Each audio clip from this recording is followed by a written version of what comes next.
नमस्कार, capital TV देख रहे हैं आप। मैं हूं आपके साथ पूजा। ब्रेकिंग नाउ में बड़ी खबर आपको बता रहे हैं।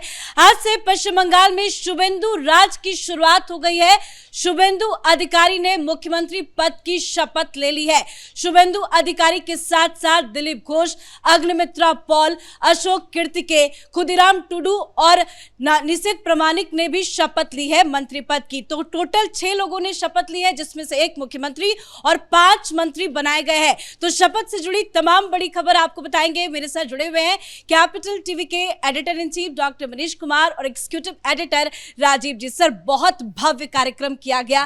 फाइनली आज से बीजेपी की शुरुआत हो गई है पश्चिम बंगाल में। देखिए, एक नया सवेरा जो है बंगाल में उसकी शुरुआत हुई है। और सबसे बड़ी चीज ये, कभी किसी ने सोचा नहीं था कि बंगाल के अंदर भारतीय जनता पार्टी की सरकार बनेगी और इस तरीके से भव्य। अब देखिए कितनी बुरी बात है कि टीएमसी का कोई व्यक्ति आया तक नहीं, लेकिन प्रधानमंत्री के बारे में बताना जरूरी है कि आप देखिए उन्होंने पूरी तरीके से, हालांकि पूरे कलकत्ता में किसी और लीडर की कहीं कोई तस्वीर नहीं लगाई गई है। ये फुल क्रेडिट, पूरा का पूरा इस जीत का क्रेडिट प्रधानमंत्री मोदी को दिया जा रहा है।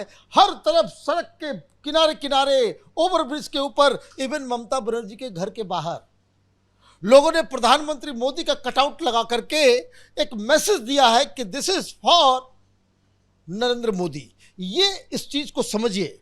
और अब जब वो घुसे तो वो बकायदा एक गाड़ी पे थे, ओपन जीप था जिसके ऊपर खड़े थे, लेकिन भीड़ देखकर, भीड़ का उत्साह को देख करके अचानक वो पीछे मुड़े और अपने सिक्योरिटी को कहते हैं कि अब मुझे नीचे उतरना है।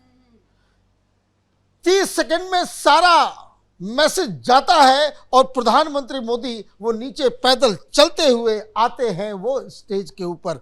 तो ये आप देखिए कि प्रधानमंत्री मोदी कितने खुश हैं इस जीत के लिए। ये एक ऐसा जीत है। और मैं आपको बता दूं, प्रधानमंत्री मोदी स्टेज पर रोने भी लगे। उनके आंखों से आंसू टप टप बह रहा था जब उन्होंने माखनलाल सरकार को गले लगाया। 98 साल के कार्यकर्ता और सबसे वरिष्ठ कार्यकर्ता पूरे बंगाल के हैं वो।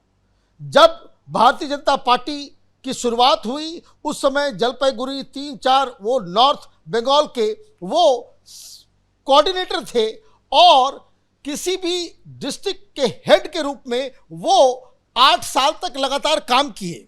और सबसे बड़ी चीज, जब वो जो श्यामा प्रसाद मुखर्जी जिन्होंने अपना बलिदान दिया, जब वो तिरंगा लेकर के कश्मीर गए थे, तब वो उनके साथ थे। उस समय वो युवा थे और उनके साथ थे। प्रधानमंत्री मोदी वहां जाते हैं, गले लगते हैं, रोने लगते हैं और उसके बाद पैर छू करके वो उनसे आशीर्वाद लेते हैं। ये पॉलिटिकल पार्टी नहीं है, ये पॉलिटिकल पार्टी नहीं है, ये विचारधारा हिंदुत्व और राष्ट्रवाद को आगे ले जाने का एक मिशन लग रहा है। और इसलिए लोग सत्ता के लिए नहीं, अपने एम्स एंड ऑब्जेक्टिव और अपने राष्ट्रवाद को कैसे उसका प्रचार और प्रसार और कैसे हम सत्ता के जरिए इसको और आगे बढ़ाएं, उसका एक संकल्प जो आज पूरा हुआ है। बिल्कुल। वैसे आज तो 5 लोगों ने मंत्री पद की शपथ ली है, आगे भी कैबिनेट का विस्तार होगा, लेकिन शुरुआत में जो ये 5 चेहरे सामने आए, दिलीप घोष, अग्निमित्रा पॉल की तो चर्चा चल रही थी, लेकिन ये निशित प्रामाणिक और खुदीराम टुडू और अशोक कीर्तिके, इनका नाम सामने आया है। एक मथुआ समाज से आते, एक आदिवासी समाज से आते। कैसे कास्ट कॉम्बिनेशन को भी साधने की कोशिश बीजेपी ने की है? देखिए, ये सिर्फ साधने की कोशिश तो नहीं है,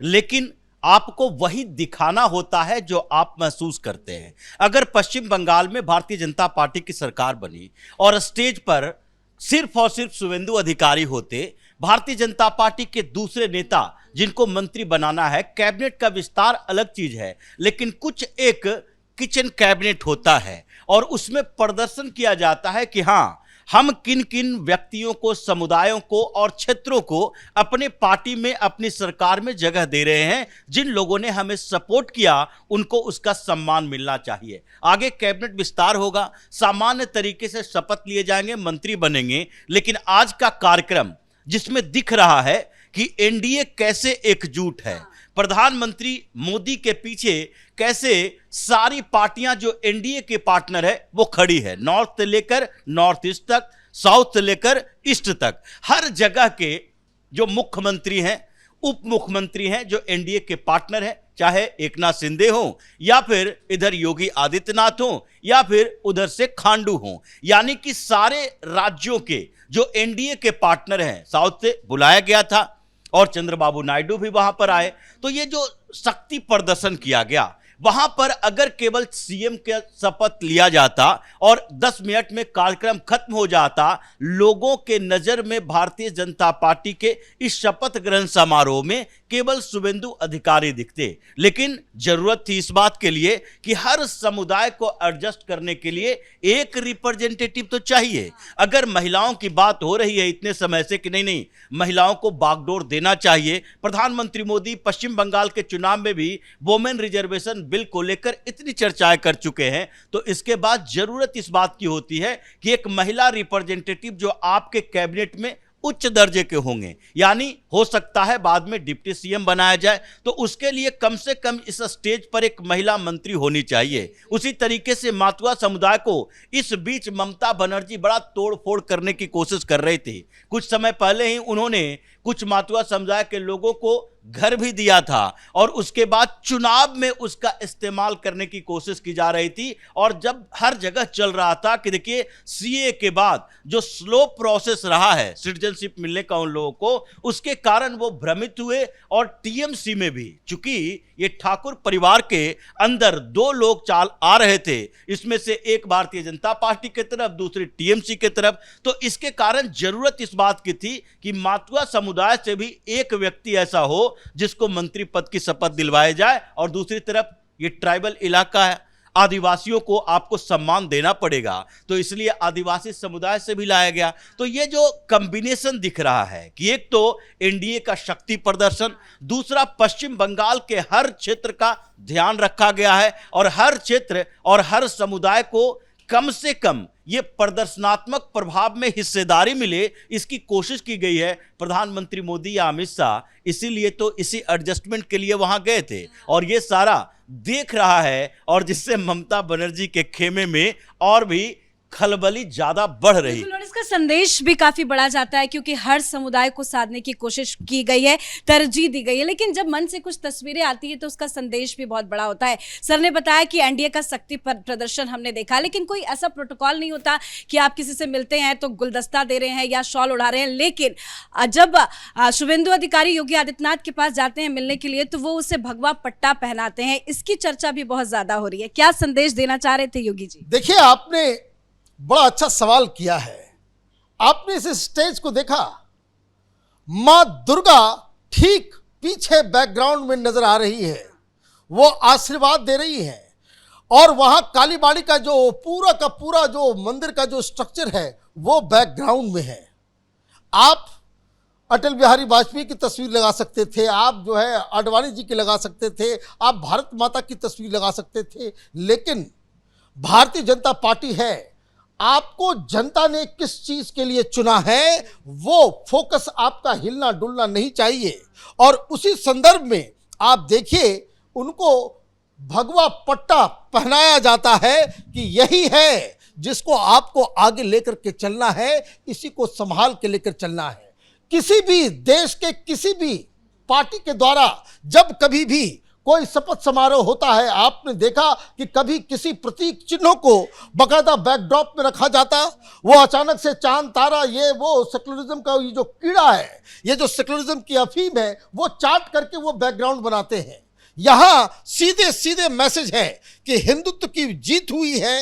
हिंदुओं ने एकजुट होकर ये जो तमाम दानवीय शक्तियां हैं, एंटी नेशनल एलिमेंट्स हैं, उसको जिस तरीके से वध किया है, तो मां दुर्गा भी उस वध करने वाले रूप में उनको बैकग्राउंड में, ये देखिए, ये जो पीछे बैकग्राउंड है वो क्लियर कट संदेश है कि ये पार्टी, ये सरकार, ये हिंदुत्व के लिए काम करेगी और इसके बीच जो कोई भी बाधा होगा वो खत्म किया जाएगा। और सबसे बड़ी चीज कि जिस हिसाब से जो राजीव ने पूरी तरीके से बताया, मैं बस उसमें एक चीज और जोड़ दूं, भाई आप ट्राइबल लीडर को आप पहले 5 में खड़ा कर रहे हैं, ये पूरे देश में एक मैसेज जा रहा है। ऐसा नहीं कि आपने बस जैसा जो मैनेजमेंट होता है कि आपको एक स्टेज से मैसेज देना होता है, तो बंगाल की जनता ने पहला मैसेज दिया, all ST dominated seats 100% Bharatiya Janata party जीती।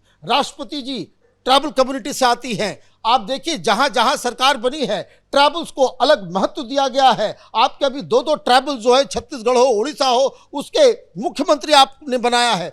तो भारतीय जनता पार्टी ट्राइबल्स को इसलिए भी अपने साथ लेकर के चलती है क्योंकि ये भारत में एक एजेंडा चल रहा है विदेशी ताकतों का कि ट्राइबल पॉपुलेशन को कन्वर्ट किया जाए, मुसलमान बना दो, क्रिश्चियन बना दो। तो ये सारी चीजें हैं। मुझे लगता है कि आज जो अभी कुछ देर पहले कलकत्ता के परेड ग्राउंड में घटा है वो ऐतिहासिक है। ममता बनर्जी को अभी समझ में नहीं आ रहा है कि उनसे क्या बड़ी गलती हुई। आज अगर वो आती तो लोगों के मन में इस भीड़ में कैसे आ पाती सर, इतनी जबरदस्त भीड़? आती तो आई एम श्योर उनको जो है चंद्रबाबू नायडू के साथ खड़ा कर दिया गया होता, उनके लिए अलग जगह बनाया होता।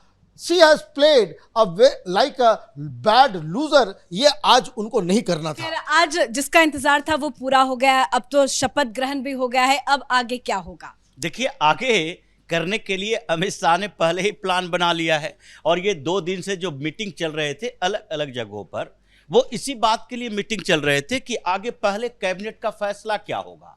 आगे हम लोग इस पर चर्चा करेंगे, लेकिन अभी जो तरीके डेवलप किए गए हैं कि कैबिनेट बनेगा, मीटिंग होगी, शुभेंदु अधिकारी सिग्नेचर के साथ ही मुख्यमंत्री बन गए हैं, तो आगे के फैसले के लिए प्रधानमंत्री मोदी ने जो संकेत दिए, अमित शाह ने जो प्लानिंग की है, उसी के ऊपर आगे होगा। लेकिन सबसे बड़ी समस्या ममता बनर्जी की है और ममता बनर्जी ने एक बड़ी अपॉर्चुनिटी और पश्चिम बंगाल की जनता के मन में उनके लिए जो कुछ सहानुभूति हो सकती थी उसे खो दिया है। अगर ममता बनर्जी एक्सेप्ट कर लेती, अपनी हार को एक्सेप्ट कर लेती कि भारतीय जनता पार्टी जीती है और अगर वो स्टेज पर आती, तो क्या दूसरे लोगों को ऐसा नहीं लगता कि उनको ह्यूमिलिएशन महसूस ना हो? क्या ऐसी स्थिति में उनके साथ भी ये स्थितियां दिखती नहीं? लोग नहीं देख पाते कि ममता बनर्जी उस स्टेज पर खड़ी हैं, इनको कोई दुश्मनी मां दुर्गे से नहीं है, इनको कोई जय श्री राम से नहीं है। और आसपास में जितने भी लीडर थे वो ममता बनर्जी को ह्यूमिलिएट नहीं करते, उनका सम्मान बढ़ाते। और ये शुभेंदु अधिकारी जो अभी मुख्यमंत्री की कुर्सी पर बैठे और उसके बाद प्रधानमंत्री मोदी के साथ मुलाकात की, जैसे अमित शाह के साथ मुलाकात की, सारे स्टेट के मुख्यमंत्रियों के साथ मुलाकात की, वो शायद लगता तो यही है कि अगर स्टेज के ऊपर ममता बनर्जी होती तो उनसे मुलाकात नहीं करते बल्कि उनसे आशीर्वाद लेते, क्योंकि उनके साथ ही इनके राजनीतिक जीवन की शुरुआत हुई थी। तो हमने देखा था उड़ीसा में जब शपथ हुआ था तो नवीन पटनायक खुद मौजूद थे, कितना इज्जत और सम्मान उनको दिया गया था। बिल्कुल यही परंपराएं रही है। अगर आप सामने होगे, अगर आपके सामने कोई दुश्मन भी होगा तो उसके साथ बिहेवियर चेंज हो ही जाता है और यह भारतीय जनता पार्टी के तो संस्कार में शामिल है। तो ऐसी स्थिति में जो शुभेंदु अधिकारी भले ही राजनीतिक प्रतिद्वंदिता हो, लेकिन जिन्होंने ममता बनर्जी के साथ इतने सालों तक काम किया और उन्हीं के एक व्यक्ति को मुख्यमंत्री बनाया जा रहा है, आप इस कटसी के साथ भी अगर आ जाती तो शुभेंदु अधिकारी का हाथ आपके पैरों के पास चले ही जाते। आप आशीर्वाद देती न देती आपकी मर्जी है, लेकिन ममता बनर्जी ने इस पूरी अपॉर्चुनिटी को जो एक हो सकता था और जनता देख सकती थी, और फिर उसके बाद ममता बनर्जी के लिए कुछ सहानुभूति आ जाती, लेकिन उसको उन्होंने मिस कर दिया अपने ईगो के चक्कर में। बहुत बहुत धन्यवाद सर आप दोनों का। तो नो डाउट ये ममता बनर्जी के लिए बहुत बड़ा झटका है और उस झटके को ममता बनर्जी संभाल नहीं पाएगी। खैर, शुभेंदु अधिकारी ने शपथ ग्रहण ले ली है, उनके साथ 5 और नेताओं ने मंत्री पद की शपथ ली है और अब शपथ लेते ही पश्चिम बंगाल में धड़ाधड़ एक्शन की भी शुरुआत हो जाएगी। इस खबर में इतना ही। देखते रहिए कैपिटल टीवी। नमस्कार।